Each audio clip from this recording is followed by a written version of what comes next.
G'day and welcome to D.U.S Sports, where we talk all things sports related, just down under. I'm one of your hosts, Christopher Spreezy, and I'm joined as always by Stelios. Stelios, good to see you, mate. Thanks for having me again, Chris. It's always a pleasure to have you, mate. Let's get into the NBA topics of the week, and the big topic for this week, mate, was load management. Definitely. Load management has, it's reared its way into the season very early on, might we say. Is it hurting the league?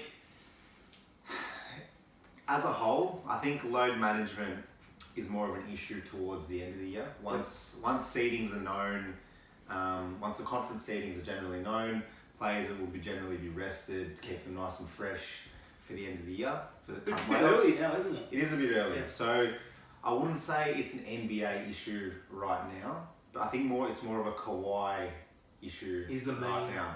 So he's the culprit. Yeah, he is. He's the culprit. It started back in San Antonio though, when Pop used to rest him for back-to-backs. It did. But again, so he's missed 2 out of the first 9 games they've played, and they're both national, and they're both national televised games. They have been nationally televised games, which does hurt. That does hurt the brand a little bit and the product, because fans out there who are wanting to watch the games and pay good money to watch the best players. So spectators go and pay premium to watch the best players take the court on a nightly basis. They want to be seeing obviously the best players to do that. Yeah. I'll give you a bit of a first-hand experience of mine. You told me that you went to a game. Last year when I went to the States, I went to go watch a few Milwaukee games, of course, to watch Giannis, the future MVP.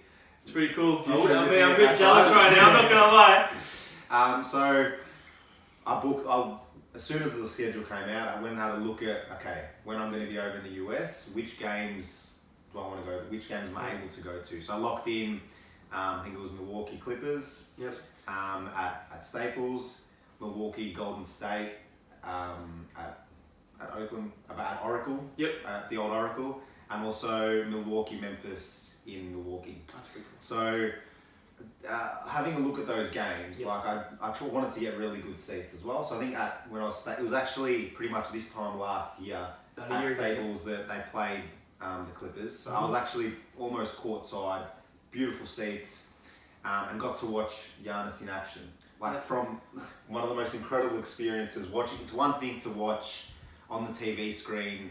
It's another thing to be there, actually seeing that his athleticism in person. It's something you never forget. Of course. Yeah.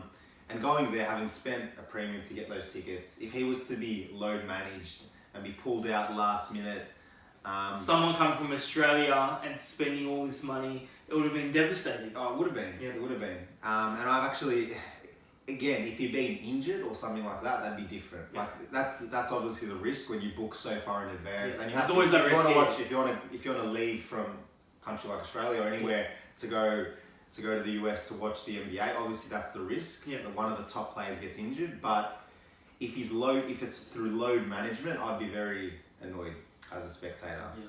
Yeah. So in terms of whether it's an issue for the NBA, I think it's more a Kawhi thing. But now let's have a look at the other side. From the Clippers' perspective, what are your thoughts on how they're handling Kawhi? Well, I think they're trying to peak like Toronto did last season, where they made him rest a few games, and look, come playoff time, come NBA Finals time, he was fit. It worked. Yeah, and it worked for him. And that's the end game for them. And that's what at the end of the day, they want a championship. Yeah, that's the end game for the Clippers. Is definitely winning the NBA championship, and they are thinking this is the steps we need to do in order for that to happen. In order to ensure that he's fit, he's got no niggles coming into class. Because we know, especially with the quality lineup and the roster that the Clippers have, as long as they've got a fit and firing roster, I think they'll be a top 4 seed. Yeah. For sure. Even if Leonard does miss games here and there. Yeah. So from their perspective, they just want to make sure that he's fit and firing, their team's fit and firing come the end of the year, because they'll be the big favourites to take out the championship. So like I said, the end game for them is winning the championship, and they're going to do anything it takes for it to happen. Yeah. And it's going to be resting Kawhi, resting Paul George. Yeah. They don't care. They're going to do it, and they saw Toronto do it last season. It worked. It worked. We're doing it this season, and hopefully for them it works as well. Yeah. So let's talk about the Lakers now. 7 in a row. 7 in a row now. So is the king back? He's shown glimpses of it. He's definitely shown glimpses of it. He's had a few big triple doubles. Yeah. He looks like, watching him, he looks like he's. I don't think he's at the same level as what he was a few years back when he won his first championship in Cleveland and during his Miami years. Yep. But he's still definitely one of the top 5 players in the league. Yeah. So, and when you pair that with Anthony Davis, who's playing as another top 5 player in the league, so that's why they've won 7 in a row. Definitely. Really. They lost the first game against the Clippers opening night, I believe. Yeah. And now 7 in a row, including today. Do you see them pushing forward and keeping the momentum, or do you think during midway through the season they'll bring it back a bit? I think start resting. Over the course of an 82-game season, we see it every year that the teams always go on runs. Yep. Like I remember Houston last year started the year 11-14, and then throughout one period they won 10 straight. Yep. Similar Milwaukee, they won 8 games to start the year, lost a few games here and there, and then had a patch towards the middle of the period where they were like 30-4. Like teams go on runs. Hot streaks. I think the Lakers, obviously they've started the year incredibly well. They're going to have a dip. They will. Over 82 games, you're never going to be consistently playing at the same level. It's all about peaking exactly. at the right moment. Exactly. But they're going to have a period where they'll lose a few games, and then there'll be commentary. Are the Lakers any good? Are they going to? It's always going to be that. And then they'll pick it up again. So I think they're going to be top 2. It looks like they'll be a top 2 seed in the West. Yep. The way they're going. Looks like there's a bit of chemistry. Kuzma's coming back into the lineup. Danny Green looks like he's found a bit of spark again. Avery Bradley's performing well. Even Dwight Howard. Has he recaptured his... And he's doing what the Superman. Team... Exactly. He's doing what the team need him to do, and that's being a defensive presence down low. Yeah. I definitely think that the Lakers are going to continue this going forward. Let's move to the East now. Let's go to the East. Boston, are they flying under the radar? I think they are flying under the radar. So currently top of the East. 6-1 record? 6-1 record. And so we did say that we thought that there'd be improvement once Kyrie left because that chemistry would come back. It wasn't good last year. It was very toxic. It was. And we also did think that Hayward coming back, so he's had a year under his belt where he's been able to recuperate from his injury. And is he returning back to that all-star level again? So do you have his averages? I think he's averaging 20 points, 8 rebounds, and 5 assists. It's pretty good to start the year. That's all-star. That was pretty close to what his all-star numbers would have been. And then you throw that with Tatum's improvement, Brown's improvement, even though he's missed a couple of games through injury early on as well. Kemba's going to find form as well. They're ominous in the East, definitely. I think they'll be top 4 seed. We think they're going to be top 4 seed, but I think they're a bit of a sleeper. I think they could go deep in the playoffs. Let's talk about Giannis's monster start to the season. What is it? 200 points, 100 plus rebounds, and 50 plus assists through the first 8 games. He's the first player to ever have those numbers, and this is including Wilt. Crazy. That's mind-boggling. He's the only player to ever do that. Yeah. And even the other night against the Clippers, he equaled his career high for 3-pointers made. So he was 4 of 7 from the 3-point line, which again, that's scary statistics. If he gets to the outside game, like he's gonna have his days where he'll score 3 or 4 3-pointers, others where he'll miss all of them. But the fact is that he's taking them. And he's not afraid to take them. He's starting to get more confidence, and you see, like, as you said, he's not afraid to take them. You compare that to someone with Simmons, like Ben Simmons from Philadelphia, who's got incredible skill set. He's got his physique, 6'10", 6'11". He's got everything. Gifted, a great god. An Adonis. But again, he isn't even attempting to have those mid-ranges or from 3-point range yet. But Giannis is already doing that. Mate, it's scary. And if he continues that, I think, like we've said a lot, it's going to be game over for the league if he continues that. And he's already started the year. He was MVP last year, and he started even better this year. So what that leads to for the Bucks, we'll wait and see. It's a scary thought, just throwing it out there. If Giannis can develop a 3-point game and a mid-range shot, game over. Let's move on to the Pelicans. They are playing well despite a poor record. They are. So their record says that they're 1-6 at the moment, 1-7. Something like that, yeah. But they've been very close in a lot of these games. Yeah. When you look at their core, the core of that young team, Zion hasn't played a game yet this year. Brandon Ingram, so he's, I think we spoke a little bit about last week. He's most improved player. He's gone to another level this year. So he's currently averaging for the year 26 points, 7 rebounds, 4 assists, and that's including a game where he only played 10 minutes because he had a head knock early in the second quarter. So he could potentially be averaging 30 points over the first 9 games of the year, which is all-star numbers. So I've got big raps on him. And when you throw into Lonzo's he's still forming his way. Yeah. You got Josh, pretty much talking about the Lakers from last year. Yeah, pretty much. Josh Ingram. Holiday as well. Yep. Okafor, he's pretty young as well. He's shown that when he was playing without Davis last year, he showed a few signs. So they're a young emerging team. So their record says that they're 1-7, but they're not going to finish bottom of the West. So we both think that once Zion comes back, I think that'll start translating into some wins again. Yeah, definitely.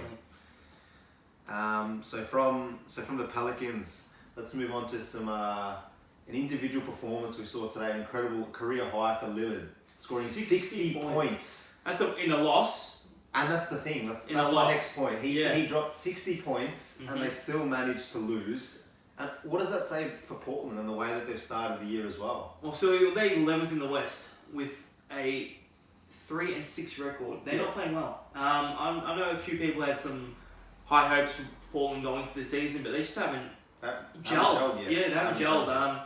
Will they? I don't know. But McCollum's not really playing well, and Lillard is just putting monster numbers up, but it's not really translating. It's not. That's a very worry if your best player is dropping huge numbers and it's still not translating into wins. It's a big issue for them. It's worrying at times. Will they be able to turn it around? Do you think they will turn it around, or do you think it's a matter of they've just started the year a little bit slow and then they'll work their way into the year? I don't think they're going to turn it around. I think if they want to be competitive in the West, they need to make a big trade. Will they? Not sure. Obviously, Lillard's not going anywhere, having signed that supermax contract. Yeah. Will we look into trading McCollum? I know he recently signed an extension. I don't know. I just don't see that. Are they a chance to miss the playoffs then? Oh, that's a tough one. With Phoenix also on the improve, Dallas on the improve. There's a lot of teams in the West who are pushing for that 7th, 8th spot. Yeah. So I think they're gonna get into the playoffs, but just barely. Scraping. Yeah, 7th or 8th spot. What about you? Again, I think similar. If they do make it, it'll be scraping in. But I think over the course of the year, I think Cullen will pick up his game. I think we know what Lillard's going to do. He's going to drop. He's going to get his numbers. Yeah. I think slowly they will start translating it into wins, so that should get him into the playoffs. But I don't think they'll be troubling too many teams come playoffs. I agree with you. Okay, let's move on to Luka Doncic. Our boy. The Don. Our boy. Let me pose something to you. Yeah. So, do you think he's the new Russell Westbrook triple-double king? Well, I mean, he's 20 years old. He's got so much potential. I think he will. So over the first 9 games, he's had 4 triple-doubles, and in one game he had 9 assists, where it would have been a 5th triple-double had he got the extra assist. It's just scary, isn't it? I mean, I remember when I was 20 years old, I was just struggling to score 4 points in my local rec league, you know what I mean? But, he's averaging, so for the year he's averaging 28, 10 and 9 over the course of the first 9 games. And today, his stat line was? 38, 14 and 10. Woo! So, for 20-year-old! He's not slowing down either. He's dropping it game in, game out. He wanted to put on a show at MSG. I mean, they lost to the Knicks, which is a pretty bad result. Let's be honest. But I think they played in Dallas. It wasn't at Madison Square Gardens. But are you sure? Yeah, it was in Dallas. But that'll be a big game. Well, I think when he goes, he's definitely going to put on a show at MSG. Porzingis will be going back to play the Knicks. He scored 28 today, so he's working his way. He's working his way up. I think Dallas is playoff bound this year. Definitely. As long as those two core players can stay fit. And if they keep evolving their games like they have been, I think they're going to be very scary in the West come 2-3 years. Yeah. I think they're going to be a potential NBA champion. Oh, of course. In 2 or 3 years' time. And I do think he's going to be the next triple-double king. I'm with you on that. How old was Russell Westbrook when he averaged a triple-double? So we had a bit of a look. He was 27 years old when he averaged the first triple-double in 2016 over the course. Yep. So that was the year that Durant just went left to go to Golden State. And then that gave him the all ability clear to do everything. Yeah. Like the aeroplanes, Yep, all clear. All clear, exactly. So yeah, I definitely think at 20 years old, averaging already to start the year 28 points, 10 rebounds, 9 assists, I think Luka Doncic is going to be the next triple-double king of the NBA. And yet again, we agree on that. Let's go to D.Lo, D'Angelo Russell. Was it a career high? Career high, 52 points. Is he the new man in Golden State?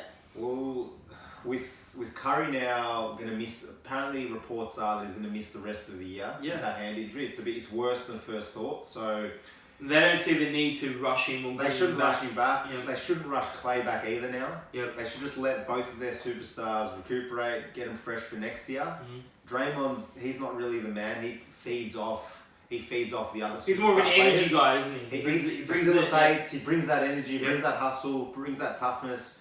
I think D'Lo is the man for Golden State this year. Let me propose to you this. If you were the GM of Golden State, would you look at trading D'Lo? And try and get some asset to go forward next season? It's tough. It all depends on value. It all depends on whether you think you can mix D'Lo into the lineup next year and push for an NBA title. If they think that D'Lo is a genuine player that fits into their rotation, fits into their roster, and they can push for an NBA title with him, I'd keep him. Yep. But if they don't see, if they're not sure whether him and Curry are going to work well together going forward, then they should trade it. But they don't really give much of an opportunity to see. Exactly, that was my point. Because with Curry getting injured, they're not going to see them play together much. So it's a very tough decision either way. Personally, I probably keep him for now. Like, you still want to stay competitive. You don't want to, you don't want to completely lose all your firepower.